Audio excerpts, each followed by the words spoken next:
আসসালামু আলাইকুম ভিউয়ার্স, আপনাদের মাঝে একটা নতুন ভিডিও নিয়ে আসছি। দেখতে পাচ্ছেন এটা পাইপ এবং ব্যান ভীমে চলে গেছে কি সুন্দরভাবে দেখতে পাচ্ছেন।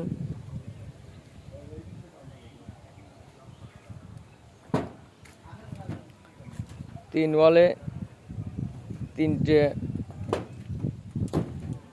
ব্যান ব্যবহার করেছি। এখানে বাথরুম আছে, তিনটে বাথরুমের জন্য একটা পাইপ নামিয়েছি। এখানে সিলিং পাইপ আছে, সিলিংয়ে পাইপ দিয়েছি। এখানেও তিনটে লাইট হবে। এখানে একটা 2 ফিটের মাঝে একটা,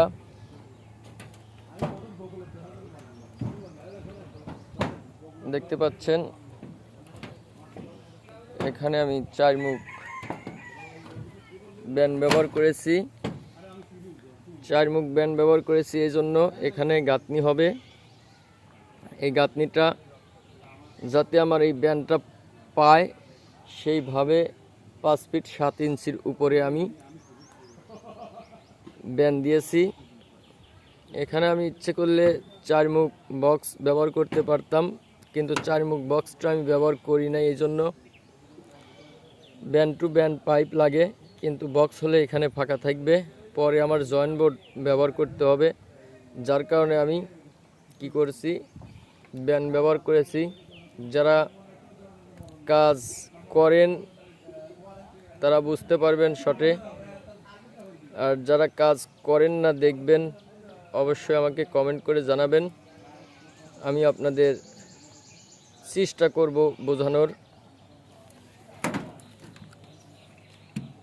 পাইপের মাথাগুলো, ব্যানের মাথাগুলো যাতে সুন্দরভাবে থাকে এদিকটা আপনাদের খেয়াল করতে হবে।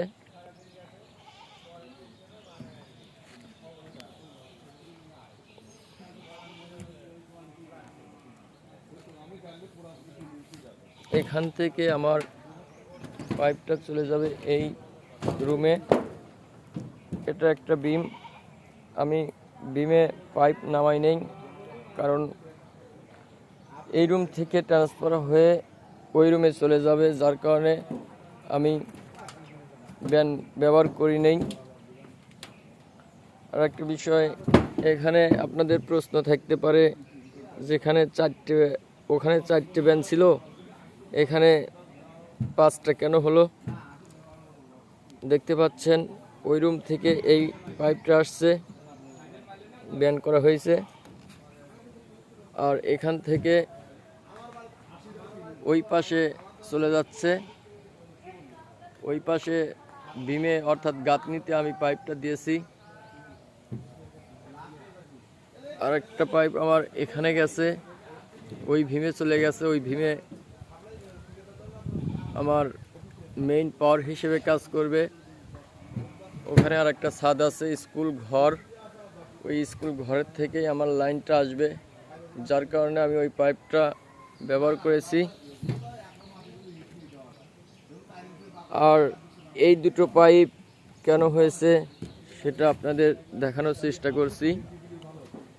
ওই পাশে আমি একটা পাইপ নিয়েছি ডাইরেক্ট ভীমে এবং বাইর ফ্লাশে, দেখতে পাচ্ছেন বাইর ফ্লাশ।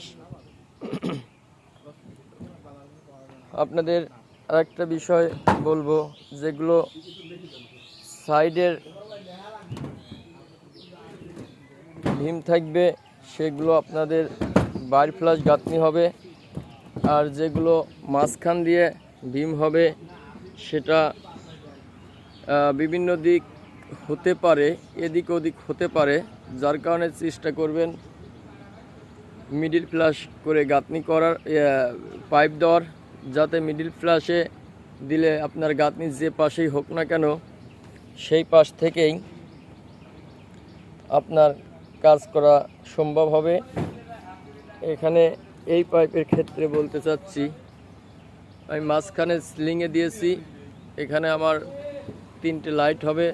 পরে আমি সিলিং 1/2 ইঞ্চি পাইপ দিয়ে কাজ করব। যার কারণে আমি এখন বার করেছি ওইভাবে। আশা করি আপনারা আমার এই ভিডিওটা বুঝতে পারছেন। যদি কোনরূপ সমস্যা ফিল করেন আমাকে অবশ্যই জানাবেন, কমেন্ট করবেন। আমি চেষ্টা করব আপনাদের বোঝানোর। আজ এই পর্যন্তই। আল্লাহ হাফেজ।